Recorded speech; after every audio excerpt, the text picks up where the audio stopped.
Préface. Il y a des maisons qui ne vous laissent jamais partir. Vous pouvez fuir, traverser des villes, des années, des vies entières. Vous pouvez vous construire ailleurs, aimer, enfanter, bâtir des murs neufs autour de vous. Mais certaines demeures s'accrochent. Elles se logent dans les replis de la mémoire, dans ces zones d'ombre où la raison n'ose plus s'aventurer. Elles attendent. Ce récit est né d'une histoire vraie, pas entièrement. Aucune histoire ne l'est jamais tout à fait, mais suffisamment pour que celui qui l'a vécu ne puisse plus distinguer ce qui s'est réellement passé de ce qu'il a cru percevoir.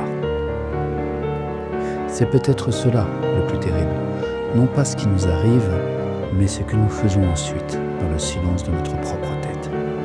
On m'a souvent demandé si je croyais au mal, pas au mal ordinaire, celui des hommes, la cruauté, l'indifférence, la violence banale du quotidien, non, l'autre, celui qui n'a pas de visage, celui qui se glisse dans les interstices entre les lattes du plancher, entre les mots qu'on ne prononce pas, celui qui prend racine dans les familles comme une maladie héréditaire transmise de père en fils, de mère en enfant, avec le sang et les silences. Je n'ai pas de réponse. Ce que je sais, c'est qu'il existe des enfants qui grandissent dans des maisons où l'air lui-même semble hostile. Des enfants qui apprennent très tôt à écouter les bruits derrière les murs, à guetter les ombres dans les angles des pièces, à ne jamais tourner le dos à certaines portes. Ces enfants-là deviennent des adultes. Ils se marient, travaillent, sourient aux réunions de famille, mais quelque chose en eux reste figé, prisonnier d'une cave ou d'un grenier, d'un couloir trop sombre, d'une nuit dont ils n'ont jamais vraiment vu le bout.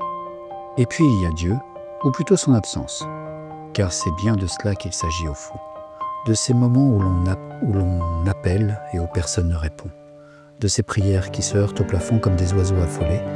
De ce silence assourdissant qui s'installe quand on a le plus besoin d'une présence, d'un signe, de n'importe quoi qui prouverait que nous ne sommes pas seuls face à l'obscurité.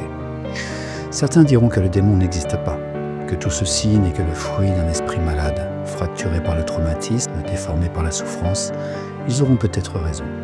D'autres affirmeront qu'il y a des forces qui nous dépassent, des entités anciennes, patientes, qui se nourrissent de nos failles et de nos deuils impossibles. Ils auront peut-être raison aussi. La vérité, si tant est qu'il y en ait une, se trouve probablement quelque part entre les deux, dans cette zone grise où la folie et le surnaturel se confondent, où l'on ne sait plus si c'est la maison qui est hantée ou si c'est nous qui hantons la maison. Ce livre ne vous donnera pas de certitude. Il ne vous offrira ni explication ni réconfort. Il vous plongera dans l'esprit d'un homme qui a passé sa vie à fuir quelque chose ou quelqu'un, sans jamais vraiment savoir quoi. Un homme qui a aimé, perdu, oublié. Un homme qui, à 50 ans, passé, découvre que certains souvenirs ne meurent jamais. Ils attendent simplement qu'on les déterre.